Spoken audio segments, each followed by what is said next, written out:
If we can talk about our latest Tinder hookups, okay, we can talk about how much money we make. All right. Maybe you got to give folks a couple drinks before they feel comfortable with that conversation. But I promise you that information is going to be life-changing.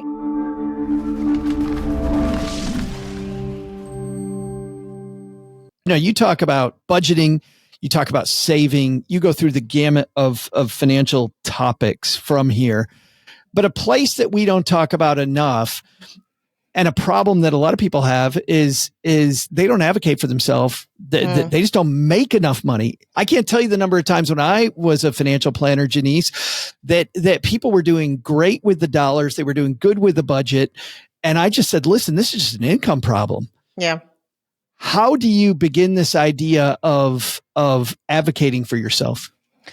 Well, it's scary, right? It's super scary. So I think it's important for folks to acknowledge the emotions that come up with just the thoughts. And in the book, I cite the statistic that like 60% of women never negotiate their salary, which is probably, obviously on top of all the patriarchal systems in place, that is not helping our cause.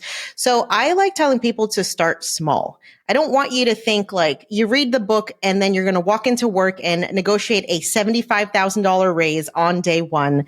You have to just get good at negotiating on a smaller level. So calling up your credit card company and telling them, hey, I think my interest rate is too high. My credit score is like an 800. Can we do something about this?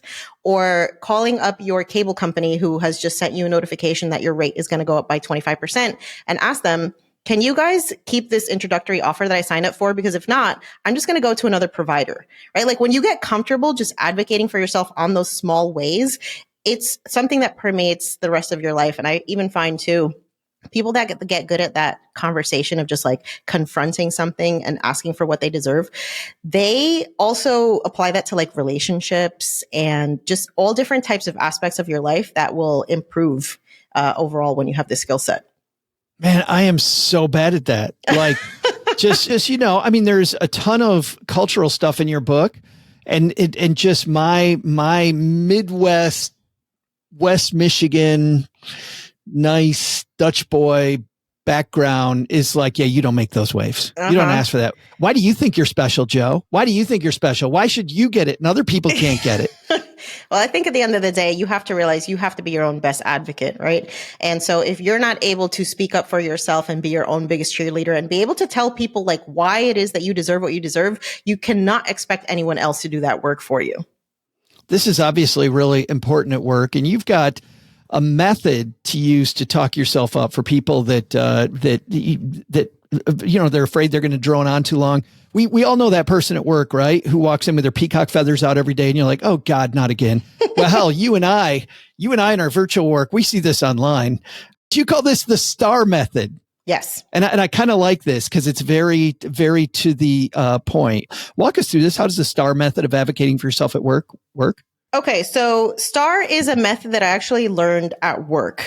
Believe it or not, there are some useful things you can learn at work. And this was something that was discussed during the performance review process. Our managers would be like, just make sure like you're giving actionable information when you're asking for how you handled a situation. So STAR stands for situation, task, action, and result. The first one is situation. So you're setting the scene, making sure to only give the necessary details, right? And I'll give an example of what this looks like. Task is you're making it very clear exactly what your role or responsibility was in that situation. Action, you're explaining exactly what steps you took to address it, but you don't need to give the A to Z, just the crucial steps. And result, share what the outcomes were that you achieved. So let's say, for example, profits at your company were down 1 year. This is the situation. And your manager asked you to look for a way to increase sales. This is the task. You look around at your accounts and you look at how you can provide better service while maybe offering some like targeted discounts to bring in more business. That's what you took as an action. And your result is that you increased sales by 20%. Right? So you want people, when you're advocating, especially for like a raise at work, you want to be very specific about how you personally have helped the company achieve some goal, usually a financial goal or some sort of metric that's important to the company. And I found that time and time again, when you get really good at telling those stories, it's much easier to advocate for why you deserve a pay raise versus just saying, I work really hard, guys, and I'm 60 hours a week and I'm always logged in and I answer the phone even on vacation. Okay, that's not the way to do it. Even worse, my rent just went up and I need more money. Right. No and the number of people that's still going with that, I'm like, your boss doesn't care. Your boss does not care. They really don't. How many times have you heard, and you and I both, from listeners, from viewers, that, you have a bar night out with colleagues and you find out the person doing the same damn job you're doing, or even a lesser job, is being paid more money than you are, right? Yeah. You also talk about coupling this method with go find out what your worth is. Mm-hmm. Yeah, I'm a very shameless, like, what do you make asker, if you will. Like, I'm just nosy. I think part of that is why I'm a podcaster. I just want to know about people's lives.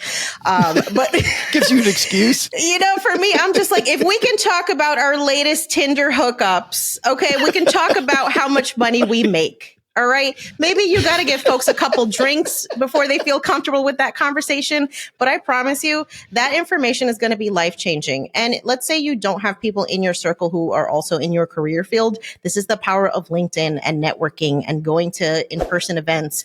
Like, you need to just expand your network so that you have the context of, like, am I actually making the money that I should, or am I not? And it's also useful to use websites like Glassdoor.com, where you can get some insight into not only a position, but the region where you work, the company. All of that stuff can have a really big impact on if you're actually getting paid what you deserve.